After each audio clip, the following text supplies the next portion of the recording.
Au sein de votre entreprise, vous êtes en charge de la stratégie et des démarches d'amélioration continue. Donc, votre société est certifiée ISO 9001, ISO 14001 et puis évaluée exemplaire selon AFAC 26000 qui concerne donc la responsabilité sociale des entreprises. Alors, dans le cadre de votre mandat au sein de l'UNEA et fort d'une collaboration depuis plus d'une dizaine d'années avec le groupe AFNOR, vous avez initié une opération collective avec 10 entreprises adaptées dans le but de les accompagner dans une démarche RSE.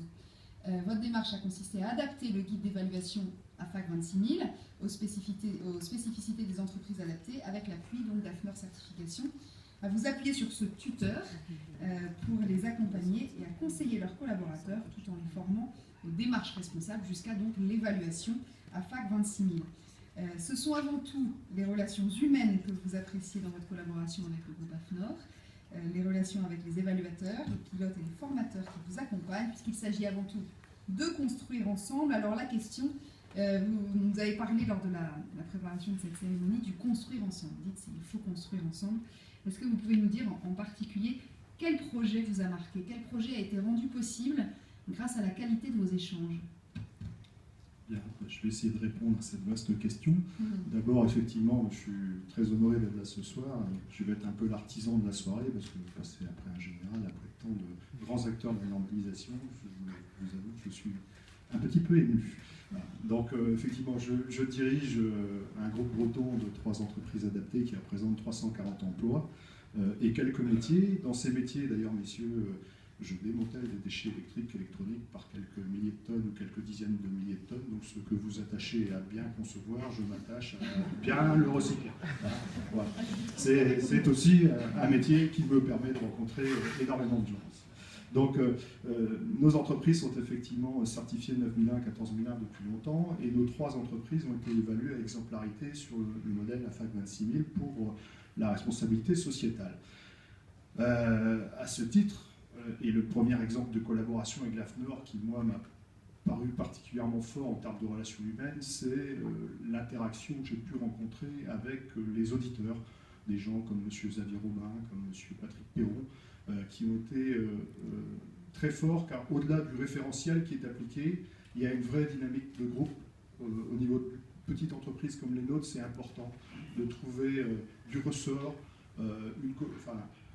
que la restitution soit forte, qu'elle apporte en fait aussi bien sur les points faibles que sur les points forts, mais qu'elle dynamise. Donc ça, c'est la première, je dirais, collaboration importante. La deuxième, effectivement, je suis engagé bénévole depuis de nombreuses années au sein de l'Union nationale des entreprises adaptées, donc une cause militante, on va dire quelque part, sur un modèle qui me paraît, moi, comme un des plus vertueux, sinon je ne serais pas engagé aussi engagé, un des plus vertueux, effectivement, dans le monde de l'entreprise d'aujourd'hui. Et cet équilibre entre l'économique, le social et l'environnemental, on le vit tous les jours, on le porte tous les jours.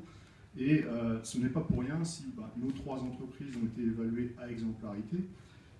Notre seul autre collègue qui s'est présenté à l'évaluation jusqu'à présent est également évalué à exemplarité. On a donc 4 entreprises adaptées aujourd'hui évaluées à exemplarité.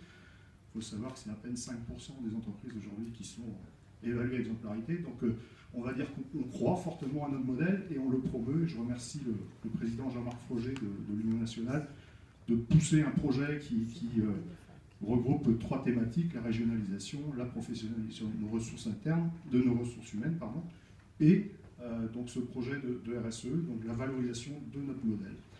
Je lui ai proposé donc un programme que vous avez cité, de formation-action, visant à amener au global une 40aine d'entreprises adaptées vers l'évaluation. La première promotion a été animée par Franck Bernard, ici présent dans la salle également, donc 13 entreprises adaptées qui sont prêtes aujourd'hui à être évaluées. Donc on va voir le résultat de cette opération très concrètement prochainement. Et voilà, elles ne le seront pas toutes, mais au moins elles vont y tendre. Et ce qui est effectivement notable dans ce travail, c'est que nous avons dû bâtir un outil qui est une sorte d'outil à double entrée. D'un côté, la part, je dirais, normative classique, la méthode, et de l'autre, notre raison d'être, notre mission et nos activités. Et donc ça s'est fait dans un groupe très collaboratif mené par Erwan Chagnou, au sein d'AFNOR Certification, des auditeurs tels que Didier Clairaut, tels que François Ragnaud, et puis un groupe de dirigeants d'entreprises adaptés. Donc on a allié en fait de l'expertise et du pragmatisme, et avec tout ça, on a aussi affaire à un outil qui est très apprécié de la première promotion. Donc voilà, des richesses humaines, ça a été dit ce soir, c'est important. Donc voilà, je souhaiterais continuer cette mission et je lance un appel puisqu'il y a énormément de personnes de grands groupes ici. On a effectivement un certain savoir-faire sur la performance sociale en particulier. Je crois beaucoup à l'intelligence collaborative. Donc n'hésitez pas, si vous voulez soutenir nos missions en termes de RSE, on est à votre disposition. Voilà.